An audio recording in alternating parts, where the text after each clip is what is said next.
Bonjour à vous, fidèles téléspectateurs et téléspectatrices de votre chaîne préférée, Centrale Télévision. Et bienvenue dans votre émission Les Mondes des Femmes. Je suis Joëlla Nakatala sur cette antenne.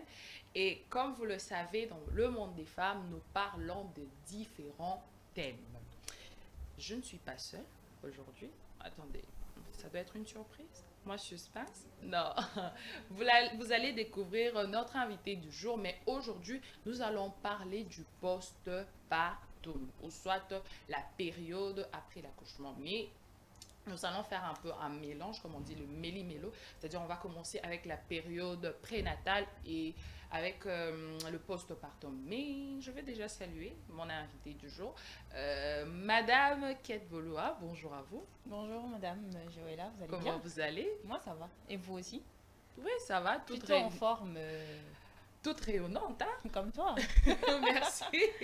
Merci. Alors, je rappelle, vous pouvez nous écrire au 081 41 41 351. 081 41 41 350. 51.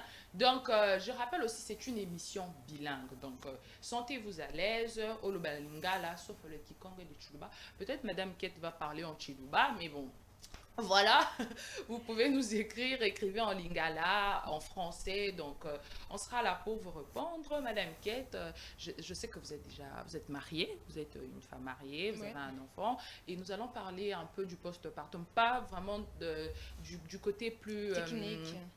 donc, ce sera plus comme une expérience parce Ok. que nous avons quand même recueilli plutôt beaucoup des informations au Bassim Balobi, par exemple, leur expérience déjà pendant la période prénatale, comment ça s'est passé. Ok. Et surtout que vous êtes jeune marié, deux fois Surtout. ça ne se passe pas très très bien, mais déjà en un mot, parce que d'autres personnes vont voir au monde Balobi post-partum, mais c'est quoi en réalité? Qu'est-ce que cela veut dire? Alors le postpartum, mais justement c'est une période qui vient tout juste après que une femme vient d'accoucher. Mhm. Euh, dans d'autres termes, on parle d'une délivrance. Du moment où on retire le placenta et que la femme fait un ouf, c'est là que commence le postpartum. Et puis, très souvent, on parle de deux périodes, de deux sortes de postpartum.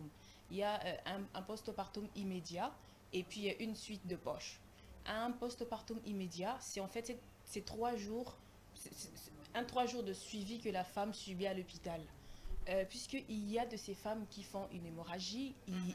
il y a celles qui font une déchirure, il y a aussi de celles qui font un césarienne, et aussi celles qu'on vole un peu des centimètres quelque part, justement parce que peut-être le bébé va être gros et tout ça. Et cette période qui peut être compliquée aussi par beaucoup d'hémorragies, beaucoup d'infections utérines et tout ça, elle doit être suivie. Alors c'est ça le postpartum immédiat. 3 jours de suivi. Quand une femme accouche, elle a besoin d'un accompagnement tant médical, aussi de ses proches. De l'accompagnement médical, c'est là qu'on parle du postpartum immédiat où on a un médecin ou une sage-femme qui suit la La mère femme de qui près. vient de... Mhm. Voilà. On la nettoie, si elle a eu des sutures, on doit voir si ça saigne pas, qu'elle rentre à la maison avec moins de soucis. Bien que ça ne ôte pas tous les soucis du corps, mais qu'elle rentre avec moins de soucis, avec espérance qu'à la longue, tout cicatrice en bonne et due forme. Ensuite, nous avons une suite de poches, une suite de couches, pardon.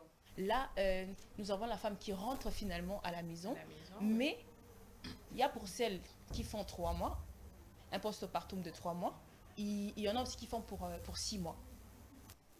Pour 3 mois, on parle de la première fois que la femme voit ses règles après son accouchement. C'est ça en fait une suite de couches.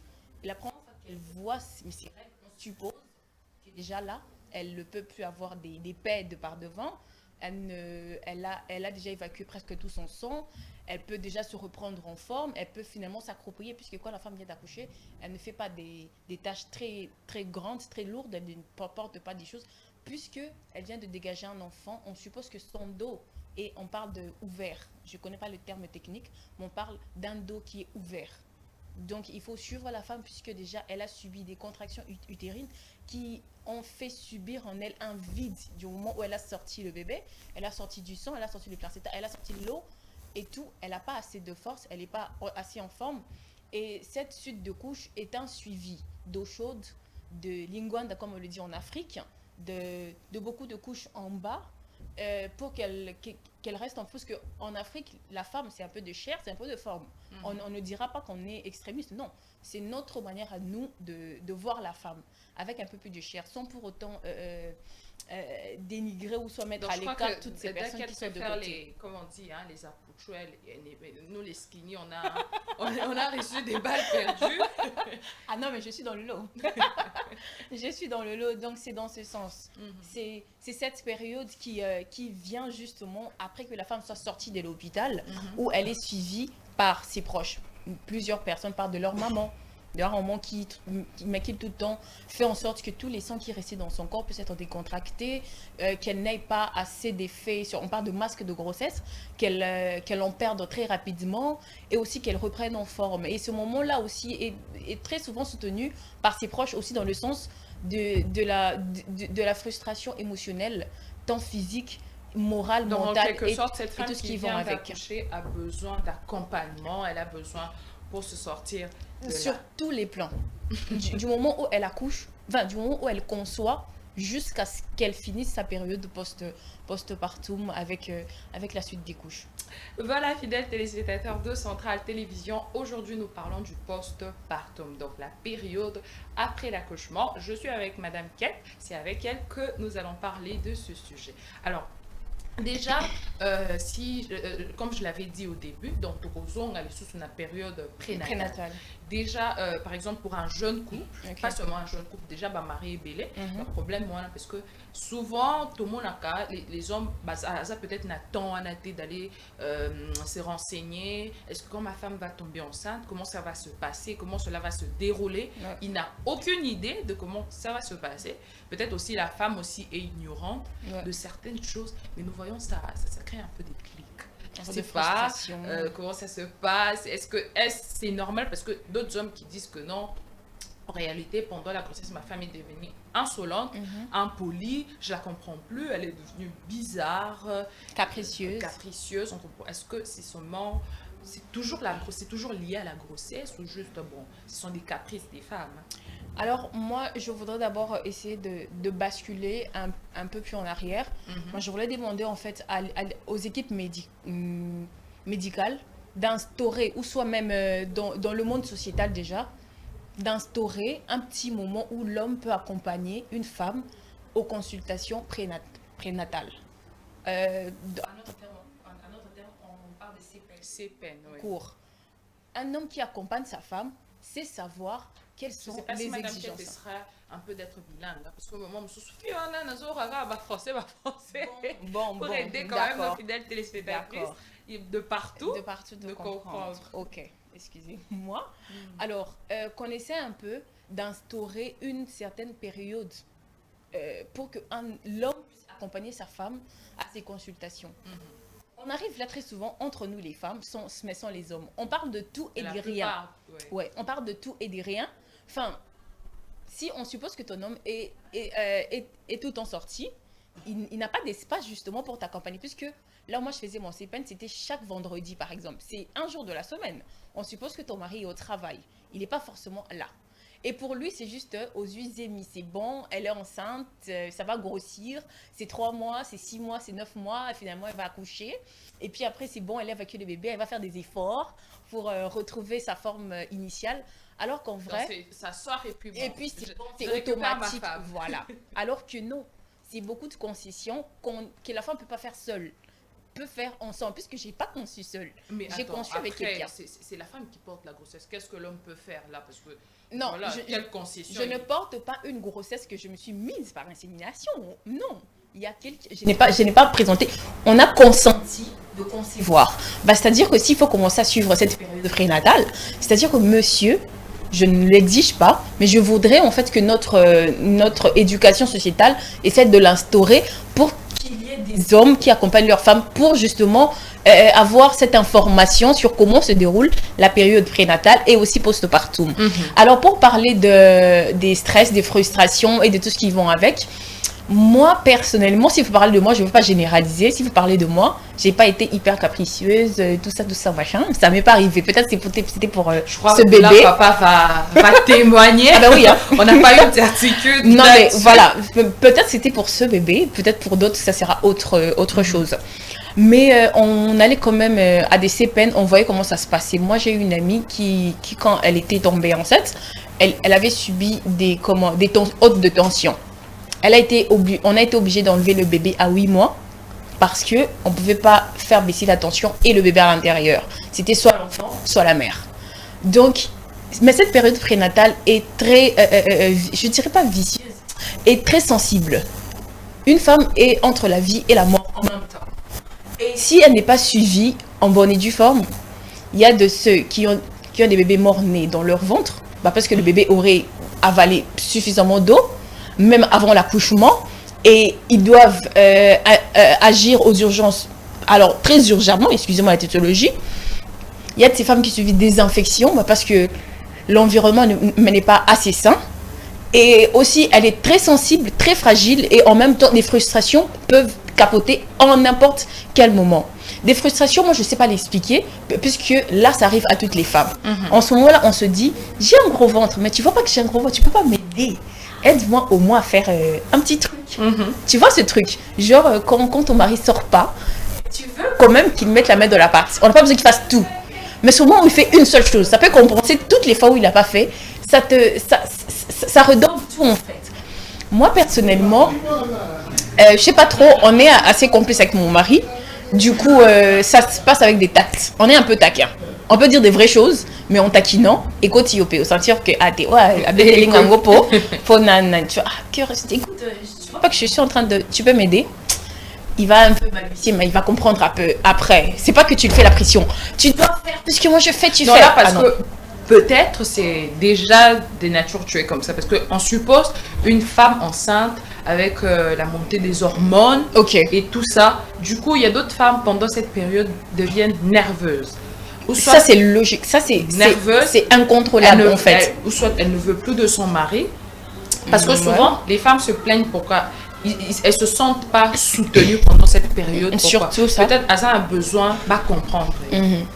Va comprendre, ou soit un peu des, voilà, qu'on puisse un peu, comment dire, bachoyer. Ouais, genre, voilà. Mais alors que cette période aussi, parce qu'on parle un peu de cette difficulté. La période où on a le mobile pas raisonné là, nous. Il doit aller peut-être chercher de l'argent et la peine par-ci, l'argent par-là. Comment trouver l'équilibre? Parce que souvent, tu vois, des femmes aussi ont eu des complications. Beaucoup de stress, comme tu as dit, par exemple, monter à... Il y a tension et plus de tension, Nanda coupé, où ils ne se comprennent pas. Et ça fait comment trouver l'équilibre là, dans ces troubles-là un peu? Moi, je veux parler de moi. Pour essayer toujours de balancer les pour et les contre, on a toujours dialogué. Là, c'est mon cas. On a toujours dialogué. Au départ, il n'était toujours pas réceptif, moi non plus. Mais on a fait des concessions. On a dit qu'on était obligé de le faire. On a décidé de se mettre ensemble pour un enfant qui n'a pas décidé de venir au monde. Alors, justement pour ça, pour ce signe, parce que de lui à moi, c'est une décision de s'unir. Mais de l'enfant, elle n'a pas décidé de venir. Alors, pour honorer au moins la venue de cet enfant, qui ne doit pas regretter pourquoi est-ce qu'il est venu au monde, nous, ses parents, devons être un bon exemple. Alors, pour être un exemple, tu dois me permettre, moi, la maman, de contenir un peu un environnement sain pour l'enfant. Puisque si j'ai des frustrations, ça impacte. Si je suis en colère, ça impacte. Voilà pourquoi il y a de ces enfants qui sortent avec des frustrations au visage. Tu vois que l'enfant est en colère, son visage est froissé. Il y a des enfants qui sont nés, qui parlent peu. Je ne parle pas d'une généralité de cas, mais il y a de ces cas comme ça. Il y a un enfant qui, quand est né, il fait que pleurer constamment. En fait, tout ça a lieu d'être parce que la maman a vécu une période qui n'était pas propice. Elle pleurait tout le temps. Il y a même des femmes qui pleurent. Seigneur, qu'est-ce que je fais là? Pourquoi je suis venue? Si j'étais célibataire, tout ceci ne serait pas arrivé. Il y a des femmes qui pleurent. Ouais, il y a des femmes qui pleurent. Et tout ça, là, ça impacte sur l'enfant. Moi, ce que j'ai fait, j'ai toujours parlé à mon mari. Mon mari m'a toujours parlé. Quand on n'était pas d'accord sur quelque chose, il dit là, je suis pas d'accord. Tu m'obliges pas des choses, mais on discute. D'accord, je suis désolée, c'était pas l'intention. Et puis après, ouais, je comprends peut-être que c'était ci et là. Vous discutez. Première fois, ça sera pas fluide. Deuxième fois non plus. Moi, je suis quelqu'un qui aime la paix là où Alors je suis. que, bon, J'insiste. on est enceinte, on a l'impression que c'est la reine quand même, que tout ce qu'on on dit, ça demande doit soit passer quand même. T'inquiète, quand bon, même. ça dépend. Un peu de ça tolérance dépend. là-dessus. Moi, personnellement, je ne suis pas dure sur ce coup-là, puisque j'ai vu des femmes très capricieuses. Moi-même, ça me saoulait en même temps. Mais je dis que ça peut arriver à n'importe qui. Ça peut arriver à des différentes Mais personnes. cette période-là, la femme à- n'est pas une reine. L'homme n'est pas censé exécuter tout ce qu'elle veut. Parce que là, tout ce qu'elle veut, moi, je pense que c'est c'est un contre la chantage. vie. Moi, je pense que c'est un chantage que les femmes on essaie de faire aux hommes quand même. Mais donc, ton si homme je comprends bien, ce que tu veux dire, c'est que même pendant la grossesse, la femme peut faire des efforts, des concessions. Non, enfin, on fait des concessions ensemble. Je ne fais pas des concessions seule. On fait des concessions ensemble. C'est ce que moi je fais dire, c'est que l'homme est impliqué à part entière. Pas à part, est impliqué à part entière. C'est-à-dire que la nuit, puisque moi à 23h j'avais des contractions, je ne devais pas dormir de 23h à minuit. Là c'était habituel, à partir de 6 mois jusqu'à ce que j'ai accouché. Et en ce moment-là, généralement, je ne réveille pas mon mari. Mais certaines femmes vont dire qu'elle réveille trop l'homme comme ça, me balaye. Frère, je ne veille pas seule. Je vais veiller avec toi. Et puis à l'hôpital, on te dit, tu ne dors pas à droite, tu dors à gauche. Donc, ça fait très mal. Tu ne peux pas dormir comme ça, sinon le bébé... Tout ça, je ne vis pas ça seule. Je vais faire avec quelqu'un. Apparemment, tu te lèves, tu dors debout. Et il est là en train de dormir. Il est trop anglais, qu'il meurt. Mais après, tu te dis, c'est normal. Ça peut arriver. Si je suis forte, en fait, tu fais ça pour ton bébé. J'ai besoin qu'il arrive sainement, j'ai besoin qu'il soit là. Et son papa sort tous les jours pour justement subvenir à cet enfant. Moi, cette capacité de m'intégrer, ça a fait en sorte que j'ai de l'équilibre. Par moi, tu te dis, tu te réveilles toi-même, tu as un gros ventre, tu fais du pandou, tu piles, tu fais du foufou, puisque mon mari mange que du foufou tous les jours, matin, soir, il mange que du foufou. Le thé, il prend pas. Ouais. Il mange que le foufou. Déjà, il n'est pas quelqu'un qui mange dehors. Et pour ne pas favoriser à ce qui est parti manger dehors, je me fais violence. Je fais du foufou. Et il mange que le foufou. Donc, je fais du foufou. Tous les jours, je dois faire la cuisine pour lui. Ses habits, je fais. Quand je suis fatiguée, je lui demande, il fait nos habits. Ça arrivait qu'il le fasse. Je rends grâce à Dieu puisqu'il il est très compréhensif. Oui, parlons maintenant des maris qui sont quand même incompréhensifs. Oui. Dans le sens que déjà, ouais. cette période, peut-être c'est très difficile pour la femme, mais nous voyons souvent, il n'y a pas cette tolérance. Bon, peu de tolérance en tout cas. Selon ce qu'on a eu des recherches qu'on on a fait chez d'autres femmes, c'est-à-dire qu'il n'y a pas de tolérance. Les femmes se plaignent dans le sens où il n'y a pas de soutien. Si tu devais parler, peut-être lancer un message déjà aux hommes, normalement, comment doit se passer une grossesse, comment la femme doit être traitée, ou soit dans le couple, comment vous devez gérer le problème, les stress, tout ça. Alors moi, je veux parler de deux cas, de tous les deux camps, c'est-à-dire et l'homme et la femme. Dans cette période-là, on est trop susceptible à faire du chantage au mec, c'est-à-dire je suis enceinte, c'est-à-dire tu vas tout faire pour moi. Ok, on aime un peu trop se sentir reine aux aguets parce qu'on porte une vie et on subit en même temps les retombées de cette vie que nous portons. C'est-à-dire que la vie que je vais donner, c'est une fierté pour toi et pour moi. C'est-à-dire on doit être les deux à mettre la main dans la pâte. Et pour les hommes, c'est très important d'épauler. C'est vraiment important. On ne demande pas de faire le maximum ou le summum de ce qui doit être comme attribution liée à la femme. Mais le minimum qu'on essaie de donner, si vraiment tu réveilles le matin, tu trouves que je donne un exemple comme ça. Ton mec a fait la vaisselle, tu te dis, hé, t'as renfait la vaisselle. Tu sais, juste ce symbole-là peut faire en sorte que tu fasses un repas, alors que tu n'étais même pas en point de le faire. Tu dis, je vais faire ça pour t'honorer. Parce que toi aussi, tu me mets à l'aise. Au-delà de ce que tu peux faire, tu arrives quand même à sentir la fatigue que puisque la femme enceinte est très fatiguée tout le temps d'ailleurs. Elle est fatiguée tout le temps. Et elle est très, très facilement en colère. Elle est très facilement frustrée. Et pour contenir cette santé émotionnelle, il faut vraiment un homme qui est à l'œil, qui est tout le temps en train de voir. Surtout pour des personnes comme moi qui ne sont pas extraverties. Moi, je manifeste rarement mon ressenti. Comme ça, tu ne verras pas à l'œil nu. Et donc, vraiment, est-ce que tu vas bien? Être au petit soin, c'est quand même important, puisqu'en ce moment-là, elle ne peut pas se raser seule. Genre, aujourd'hui, c'est moi qui te rase. Tu la rases puisqu'elle va en consultation presque tous les mois. Le médecin ne va pas voir ta femme avec les armes en bas. Ça ne t'honore pas à toi-même. Donc, ces petits trucs, ce sont des trucs très importants. Excusez-moi d'en parler, mais moi, mon mari, c'est lui qui faisait ça. Généralement. Ça aide. Donc, cette petite attention, oui, les femmes ça vous rapproche vraiment et tu peux te dire que c'est pas important, mais si c'est important. Mon mari, il mettait de l'eau chaude pour moi. Tu n'as pas de... Lui-même, il part. En fait, ça, tu fais pas grand-chose. Tu fais pas grand-chose. Mais ce que tu fais de petit, mets ta femme dans un petit confort. Alors qu'il y a ces hommes qui sont pas forcément touche à tout. Mais le fait qu'ils sont insensibles font penser aux femmes que non, il commence à voir ailleurs ce gars. Il m'abandonne. Non, mais là, il me laisse, il part. Alors qu'en vrai, c'est sa manière à lui de... sa manière à lui d'être. Il est peut-être s'en foutiste, il se dit qu'il n'y a rien de grave. Je pense qu'ils doivent avoir, de la même manière qu'on forme les femmes, qu'on forme aussi les hommes. Qu'on leur offre une certaine information solide, qu'ils soient formés suffisamment pour qu'ils arrivent à tenir.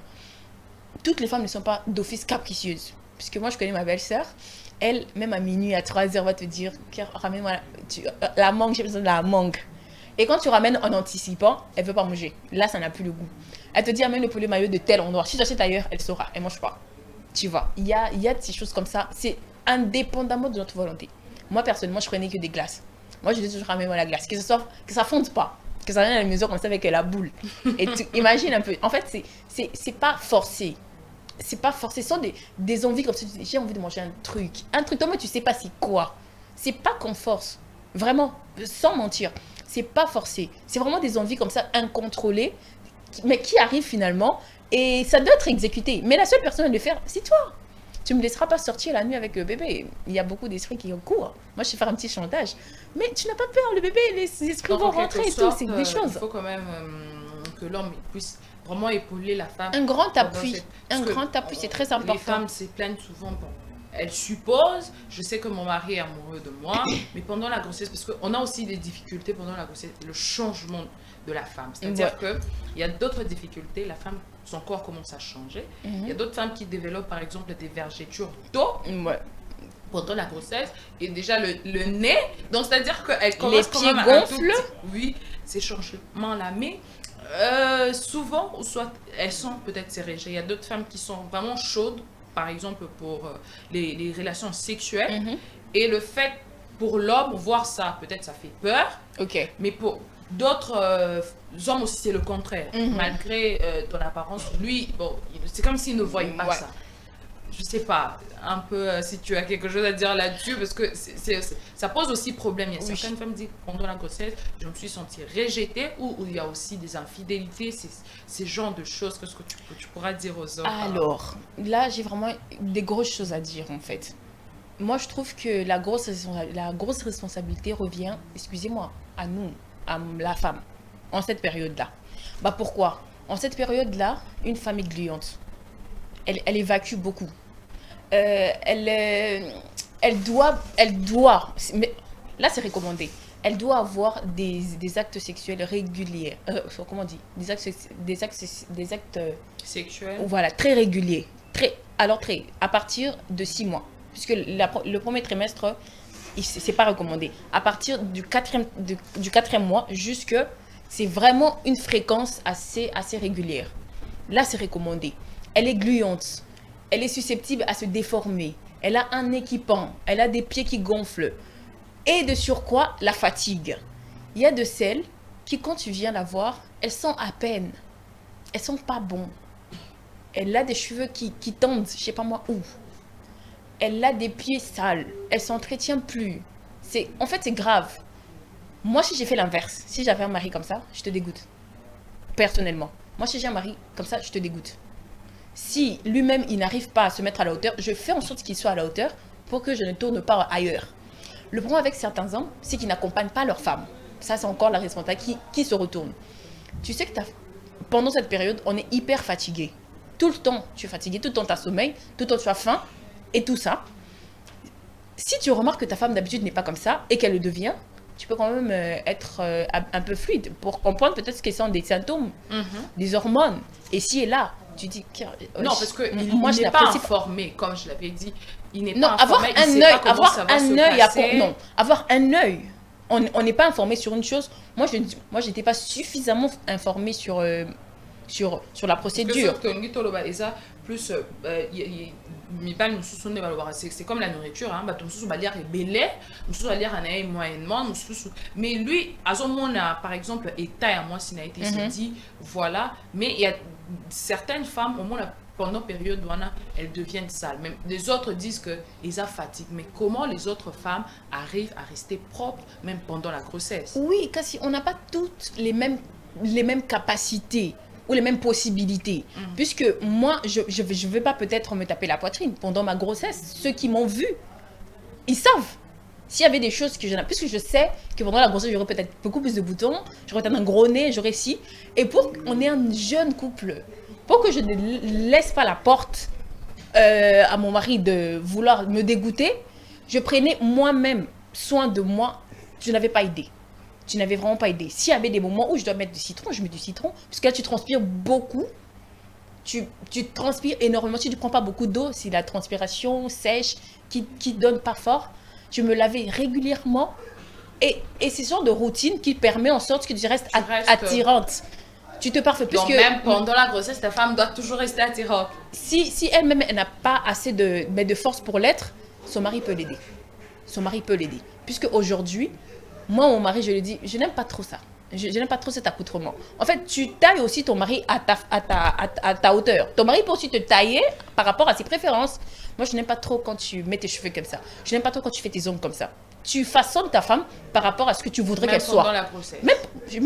Maman, moi, les nains, ils me connaissaient. Les mèches me connaissaient. Les plantes me connaissaient. Puisque, par moment, tu es fatigué, mais tu ne peux pas rester sale, en fait.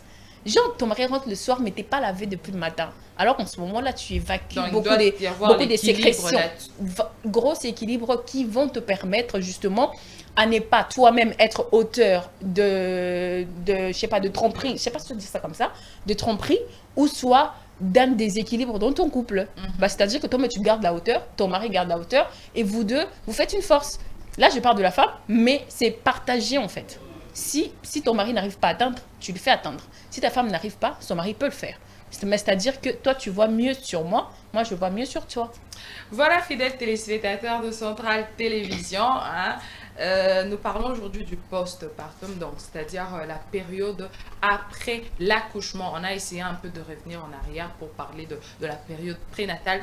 En entrant maintenant dans le vif de notre sujet, il y a la dépression du postpartum, c'est-à-dire qu'après l'accouchement, comme tu as dit, moi signor so azana façon nae onzotone réagir. Justement.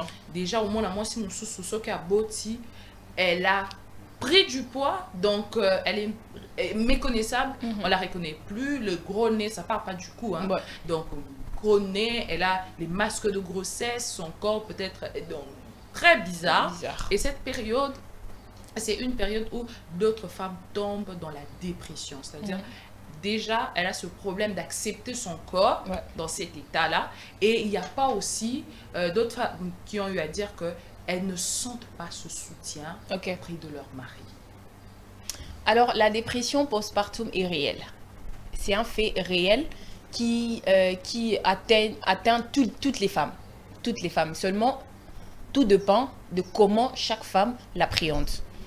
De ce que l'entourage ne lui permet pas de le faire, ou soit de ce que l'entourage lui permet de le faire. Une fois que la femme accouche, on prend d'abord cette période que j'ai dit au début, le postpartum immédiat. C'est 3 jours ou plus que la femme peut passer à l'hôpital, où on suit avec des traitements à médicaments et tout. En cette période-là, on suppose que le postpartum débute lorsque la femme sort l'enfant. Ce ouf-là, quand tu sors le placenta et que tu ne sais plus définir la douleur que tu venais d'avoir tout à l'heure, à quoi ça ressemblait. C'est là que commence le postpartum. On va te nettoyer, on va tout enlever, on va arranger. Quand on parle de nettoyer, c'est pas qu'on prend un petit coton avec de l'alcool, on essaie de faire non, c'est sérieux. C'est vraiment sérieux. Et cette période-là, c'est comme si on te touchait le cœur. Ça remonte. Et en ce moment-là, moi, si je dois parler de avant mon postpartum, mes contractions utérinaires, 9 heures de contraction. 9 heures. 9 heures. Et c'était pas petit. Tu pleures, mais tu n'as pas de larmes. C'est pénible en même temps. Et il y a de ces personnes qui en font pour 3 jours.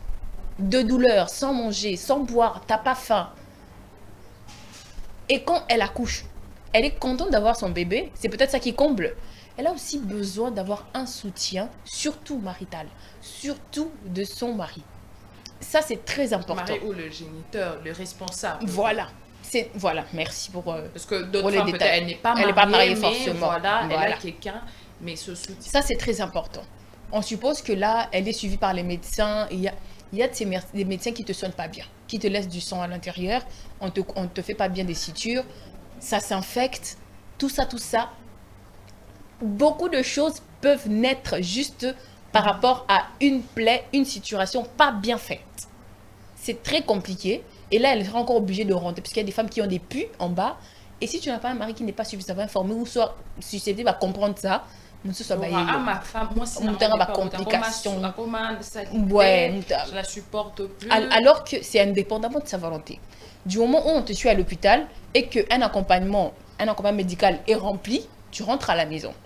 Une fois que tu rentres à la maison, c'est mettre de l'eau chaude à 360 degrés, mais qui t'attend.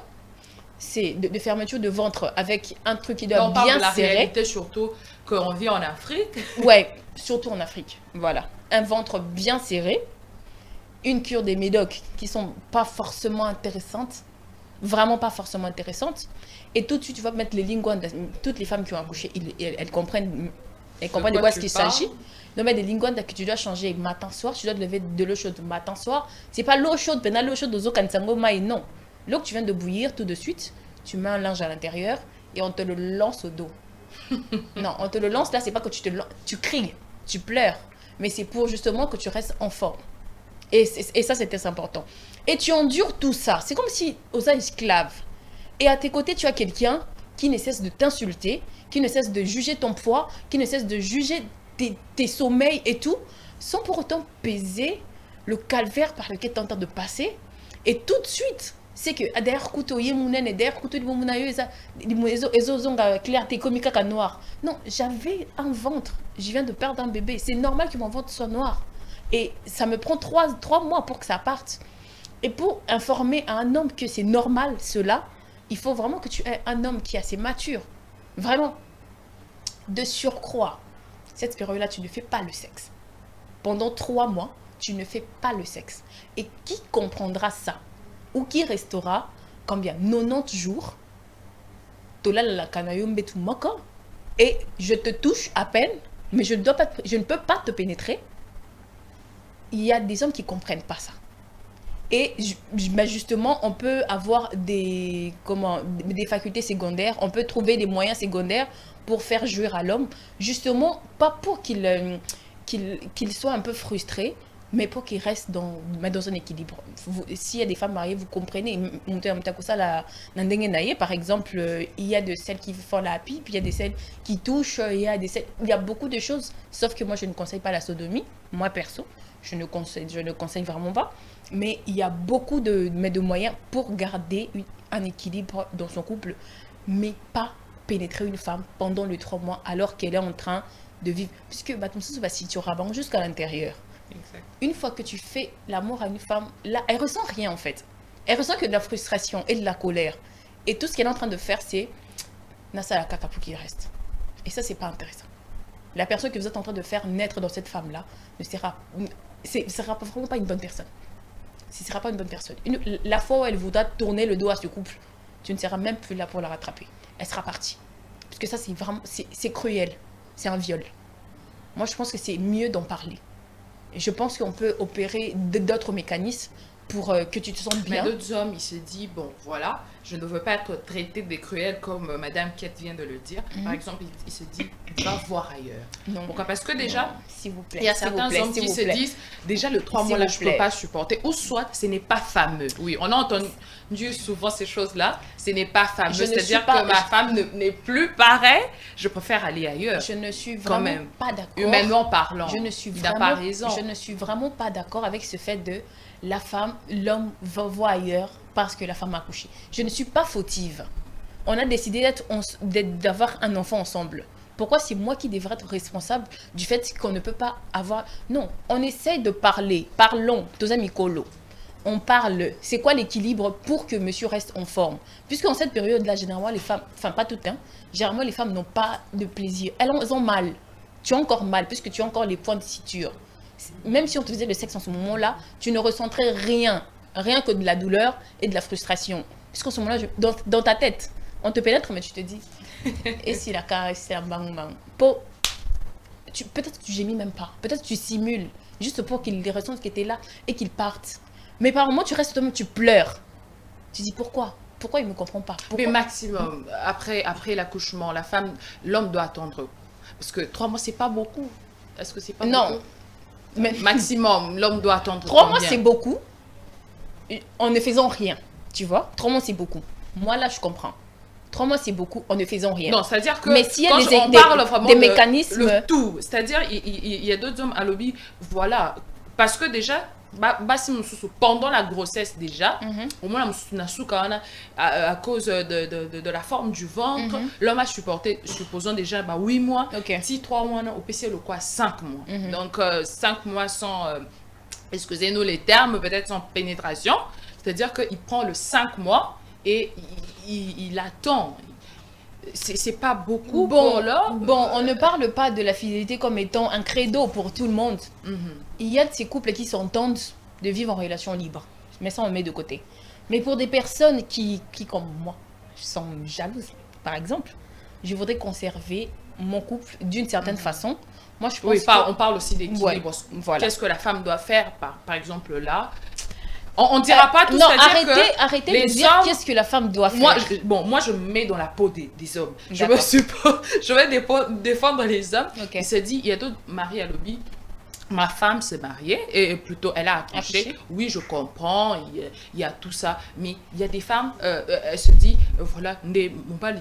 Azo ressentir des sous attirance ou anaté, peut-être le ventre, les vergetures par-ci, il y a les masques par-là, mais aussi il y a une chose, comme on dit dans des termes automonaka, période de hygiène, peut-être la femme ne s'est pas bien entretenue, Ouais. c'est-à-dire que elle ne revient plus. Ok. Elle n'a pas eu suivi mon Entretien, mon corps bien. quand imaginez que le mari n'a zéli 3 mois en agnos. Et si, mais quand maintenant c'est le match, c'est vraiment ça, et il n'y a plus rien. C'est-à-dire qu'il y a rien. Déjà, on va avec l'occidentalisme et tout ça. Déjà, et comme il y a un hôpital, tu n'as pas besoin peut-être de faire ceci, de faire cela. Ouais, tu mets ouais, tes linges Et puis c'est pendant tout. un moment et c'est puis fini. c'est bon. Et il y a des hommes qui se plaignent. Je sais pas, peut-être, tu vas ouvrir une parenthèse sur l'hygiène après l'accouchement, Voilà. pour aider quand même certaines femmes, parce que certes, l'infidélité n'est pas une raison, ou soit ce n'est pas acclamé, mais il y a quand même d'autres hommes, c'est à cause de ça, ils sont allés voir Ouais. ailleurs, ou soit cette période a entraîné des Ça divorces. peut aussi être un facteur, ok, d'accord. Alors, moi, je ne veux pas parler de comment ils doivent le faire. Moi, je parle en fait des personnes qui veulent avoir des enfants et ces personnes qui en ont eu, mais qui n'ont pas su s'entretenir. Puisque déjà, le vin est tiré, on doit le boire. Mais pour les personnes qui veulent, enfin, qui vont avoir des enfants, qui vont vivre cette période postpartum, c'est très important d'avoir une hygiène assez ordonnée. Une fois que une femme vient d'accoucher, elle est assez, on parle d'une voie, comment je dis, c'est vide à l'intérieur. Et pour que herba match eko zonga ba tournant eko bandela, osala vidité, osala moto, puisque la femme qui vient d'accoucher est la plus sucrée qui soit. Si tu t'entretiens très bien, si tu fais bien ton wallet, c'est la femme la plus sucrée qui soit. Il faudrait juste bien t'entretenir. Première des choses. Quand tu rentres à la maison, par exemple, forcé, tu auras ton masque. Paye ta gamme. Si tu veux faire des trucs naturels, paye ton truc naturel que tu penses que ça va d'abord faire revenir ta peau et tout. Deuxième des choses, moi, je n'utilise pas des trucs à odeur en deçà de moi, par exemple. Sauf ce qu'on m'avait prescrit à l'hôpital, le dermobactère, excusez-moi de citer le nom. À part ça, je ne mets pas des choses en bas. Je n'aime pas et je ne me nettoie pas à l'intérieur, enlever les pertes blanches. J'enlève pas. Excusez le terme. Excusez-moi, on va c'est être ça. technique comme ça. Vraiment, donc on Quand est face aux vous adultes. rentrez, vous rentrez à la maison, et des femmes qui ont eu des sutures et tout, il faut mettre beaucoup d'eau chaude.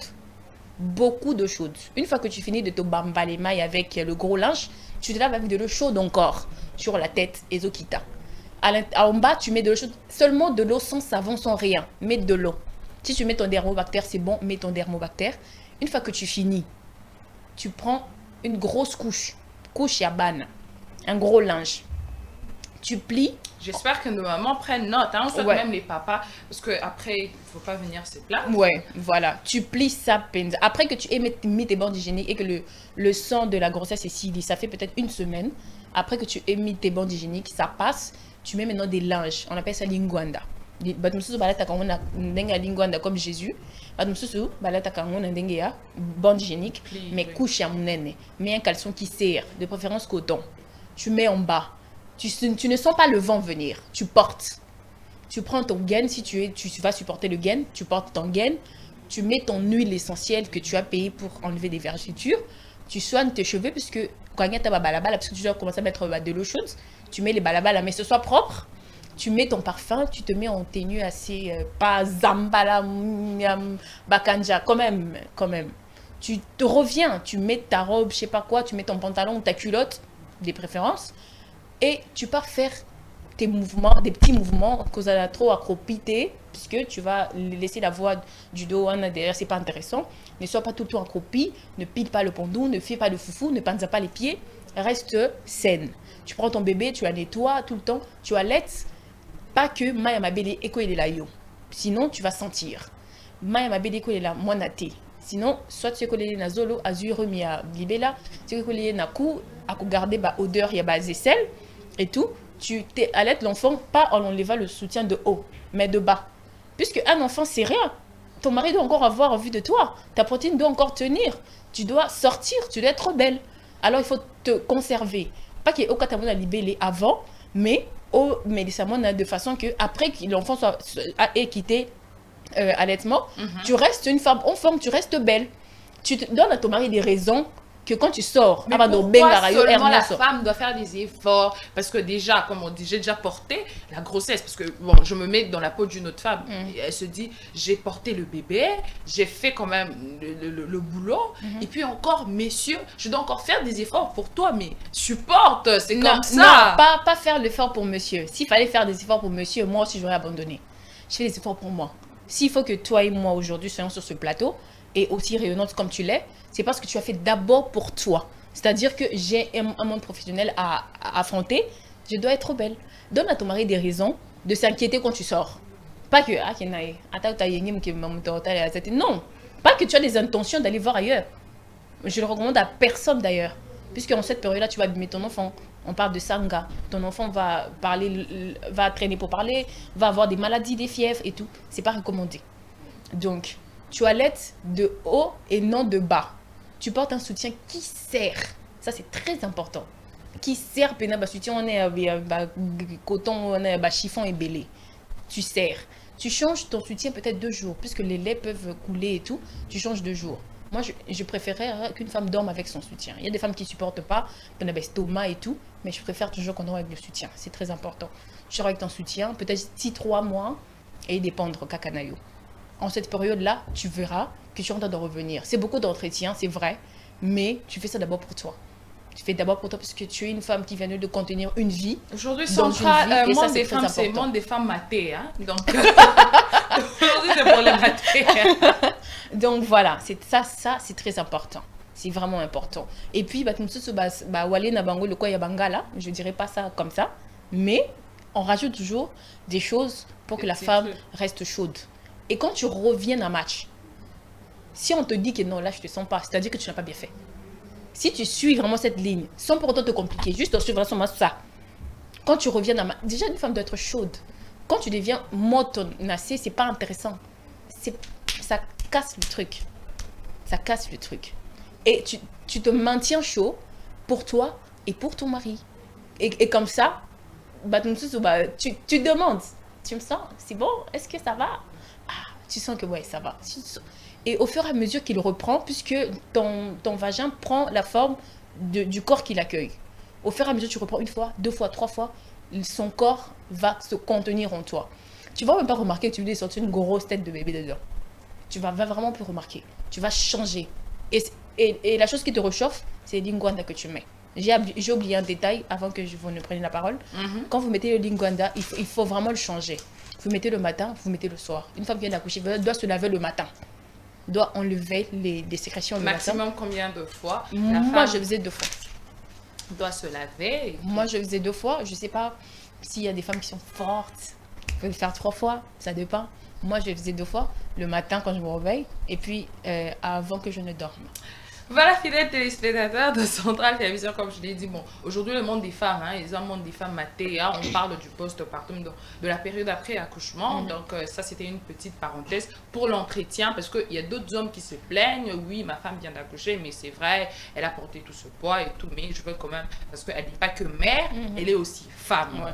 Donc, parlons aussi de la dépression, c'est-à-dire Ok. qu'on a l'impression que beaucoup de femmes deviennent dépressives pendant cette période. Mhm. On comprend moi aussi, par exemple, ma saut d'humeur, Ouais. elle a l'impression qu'elle est rejetée, ou Mhm. soit elle est seule. Par exemple, il y a d'autres femmes, elle vient d'accoucher, mais elle n'a personne. Par Ok. exemple, elle n'a pas de maman, elle n'a pas quelqu'un Elle n'a pour pas la soutenir. d'accompagnement. Et en même temps, elle ne ressent pas ce soutien-là auprès Mhm. de son mari ou soit des gens qui l'entourent.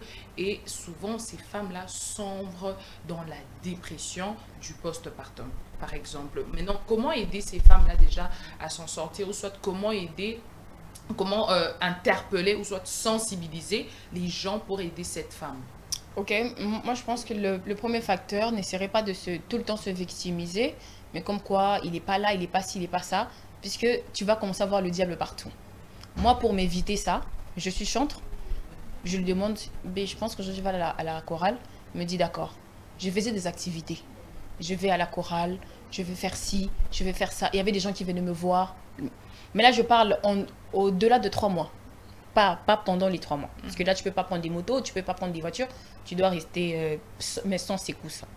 Après les 3 mois, mais je prenais des activités et tout. Il y avait des gens qui venaient à la maison me voir. Et pour des personnes qui sont vides, seules face à elles-mêmes et le bébé, alors là, je sais pas si je dois parler directement à la femme, mais je dois plutôt parler de la personne qui sera en face d'elle. Que ce soit son mari, que ce soit son partenaire, que ce soit ses parents. Je pense que la dernière des choses à faire face à cette femme, c'est de la juger. C'est de la dernière des choses. Puisque ce n'est pas toutes les femmes qui comprennent en fait les enjeux qu'il y a. Puisque tu verras une autre femme qui accouche, qui perd le ventre, c'est peut-être ce qu'elle a fait en amont. Moi, je m'excuse, moi par exemple, c'est le sport que j'ai déjà anticipé qui a fait en sorte que j'ai peut-être perdu. Mais tu ne vas pas comparer mon cas et le cas d'une autre femme qui n'a pas pu perdre Donc, pour son dire ventre. que chaque femme a son Chaque femme a corps, sa manière à elle de sa faire les choses. morphologie, Alors, voilà. il ne faut pas généraliser des cas. Il ne faut vraiment pas généraliser. Comme quoi, je dirais, il y a un autre mec qui a des abdos et toi, tu n'en as pas. Tu vois, déjà, ce truc-là fait genre, on est en train de va bâtir. C'est pas intéressant de vouloir comparer. Déjà, quand il y a une comparaison dans le couple, ça donne déjà un accès à ailleurs. Et pour que, et la sain, la couple, na moi sainteté, si je dois dire ça comme ça, il faut qu'il y ait un dialogue. Il faut que tu parles. Et maintenant, en fait, c'est un monde vaste.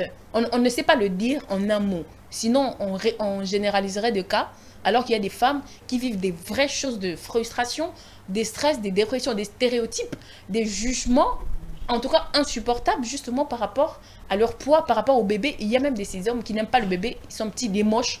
Mais c'est pas moi qui ça aussi, on doit en parler. Genre, il est Parce que moche cette dépression, et tout, il touche même pas l'enfant. Même quand il pleure, c'est toi qui vas faire.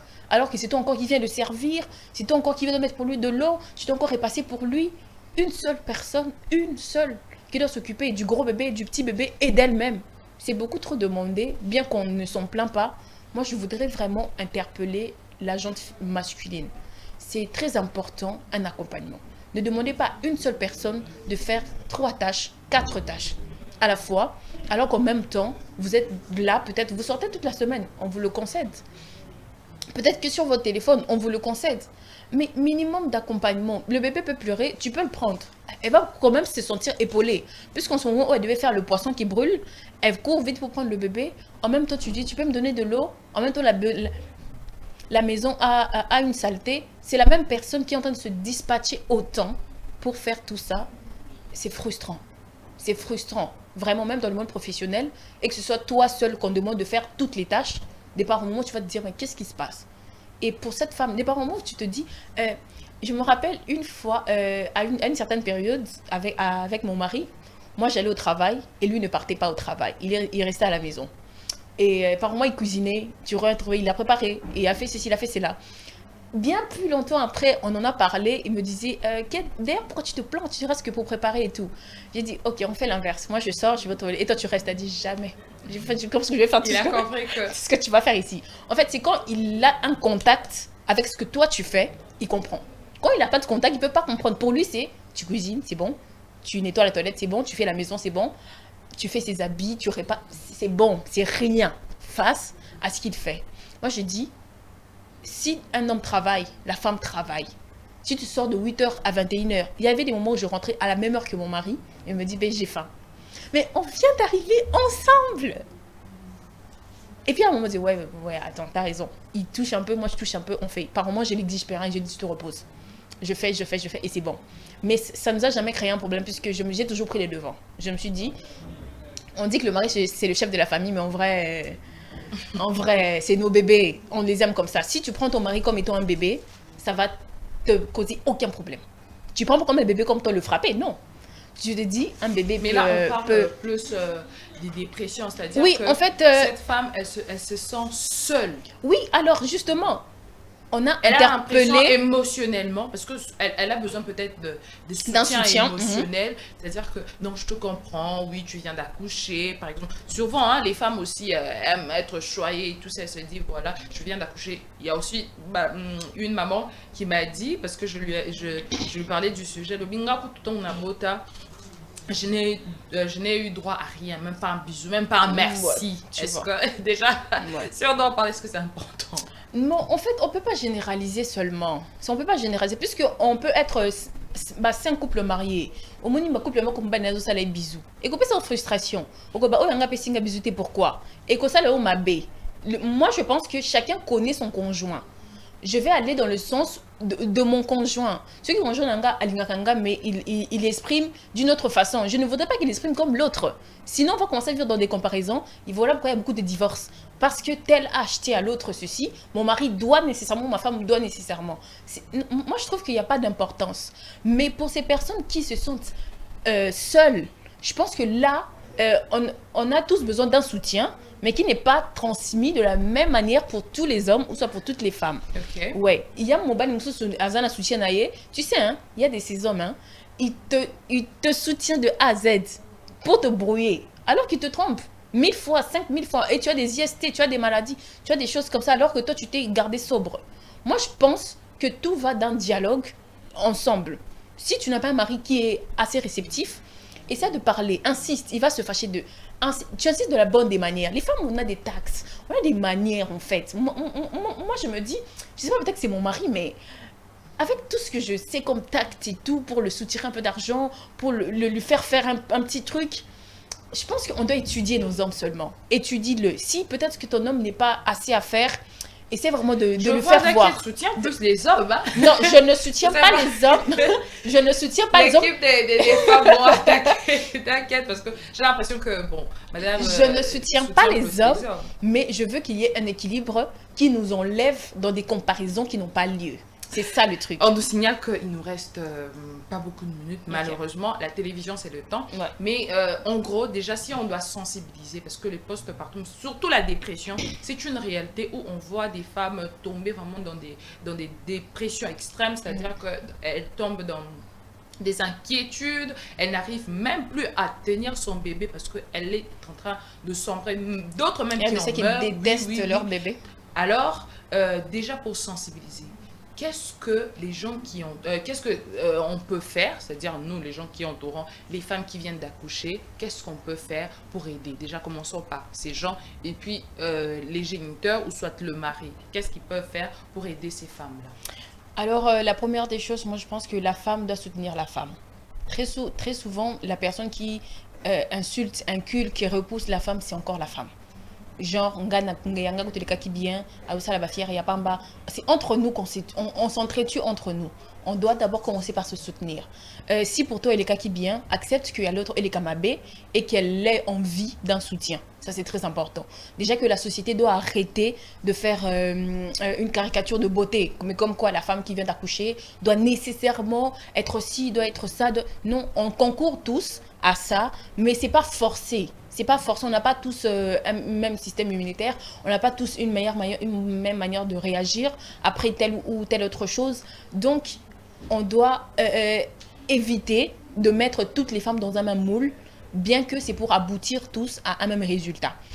Euh, Là, c'est lié à la société. Et parlons de son conjoint. Comme madame venait de dire, comme si je soutenais les hommes, je ne soutiens pas les hommes parce que moi-même, je prône un assistance tous les jours. Je prends un assistance tous les jours parce que c'est très important pour que vous évitiez que votre femme soit tout le temps frustrée. Si déjà vous sentez que votre femme est investie dans son domaine, elle est investie dans ce qu'elle fait, investie dans son travail, investie dans son ménage, investie sur son bébé, le minimum que vous deviez peut-être faire quand vous ne travaillez pas ou quand vous réveillez le matin, vous mettez peut-être votre eau pour vous. On peut commencer par des petites choses. Vous mettez pour vous de l'eau, parce que la femme doit prendre de l'eau, de thé chaud, surtout dans cette période-là, de thé très, très chaud, extrêmement, pour que les sangs sortent. Peut-être que vous pouvez peut-être mettre, écoute cœur, j'ai mis dans les thermos, moi je pars. Ah d'accord, merci. Ça fait en sorte que vous contribuez, qu'elle ressente qu'elle n'est pas seule, qu'elle a un soutien de taille. Donc, en fait, tout ne résume pas à l'argent. Hein. On peut avoir tout l'argent du monde, mais quand on se sent seul, on est plus fou qu'un pauvre. On est vraiment plus fou qu'un pauvre. Donc, c'est très important. La dépression est sérieuse. Ne prenez pas les femmes pour des folles quand elles prennent certaines choses qu'elles devraient posséder, en fait, qui reviennent de leurs droits. C'est très important. Et puis, par moments, des petites attentions, des petites ci, des petits ça, aide en fait à votre femme de sentir en fait une mainmise mais dans le couple. Et pour toutes ces personnes qui pensent que ma femme a bango abandonné, elles ne sont plus en point, aidez-les, puisqu'on reconnaît qu'il y a aussi une défaillance de des côtés. Si vous sentez qu'elle est partie, qu'elle n'est plus là, renseignez-vous à sa place, aidez-la. Aidez toutes ces femmes d'ailleurs, aidez-les vraiment à se relever. Et moi je pense qu'elle peut reprendre toujours à la même personne qui était au départ. Après aussi l'accouchement, elle peut toujours être aussi rayonnante comme Madame Joël. En un mot, qu'est-ce que vous allez dire? Qu'est-ce qu'on peut retenir du postpartum? Alors le postpartum, elle n'existe pas. Elle n'existe pas sans le prénatal. C'est-à-dire que tout commence quand la femme conçoit au départ. Et si déjà vous ressentez qu'il n'y a pas d'attention en ce moment-là, insistez déjà quand vous êtes au prénatal. Jusqu'à ce que comme la postpartum, il y a déjà un équilibre qui rentre. C'est-à-dire que si on ne t'aide pas quand tu es en gros ventre, n'espère même pas que quand tu auras peu de ventre, on va t'aider. Donc s'il vous plaît les hommes, accompagnez vos femmes, c'est très important. C'est une période tragique, c'est une période qui est sanctionné par beaucoup d'épreuves. Et si vous êtes de mèche avec vos femmes, si vous êtes complice, si vous l'accompagnez, si vous relativisez ces imperfections, c'est-à-dire vergetures et tout, vous pouvez les vaincre ensemble. C'est-à-dire que tu dis à ta femme que je n'aime pas trop les vergetures, mais tu fais avec. C'est pas que tu dis je n'aime pas, du coup tu quittes. Non. Mais tu vois pas que ça devient... Ah ok, tu peux acheter des produits, tu peux acheter des choses, c'est très important. C'est surtout important quand c'est un homme qui rentre dans une pharmacie, une boutique pour acheter des choses pour une femme. C'est très sexy. Voilà, Madame Kate l'a dit, c'est très sexy, c'est gentil. Fidèles téléspectateurs, on a épuisé nos temps, donc bienvenue à failli même m'étrangler parce que la télévision, c'est le temps. Nous sommes déjà à la fin. Un grand merci à notre équipe technique. Un grand merci à vous, Madame Kate Boloa, vraiment de l'autre qui n'a maté et anaïe. Aujourd'hui, il était question de parler du postpartum, c'est-à-dire que cette période après l'accouchement, mais comme Madame Kate l'a dit, surtout dans le couple, il faut prendre la communication. Souvent, nous les femmes, on ne communique pas. Il faut parler de nos besoins. De quoi avons-nous besoin pendant cette période? Quelle sorte de soutien avons-nous besoin? Alors, fidèles téléspectateurs, à nous revoir très prochainement sur la même chaîne Centrale Télévision. Ciao, ciao.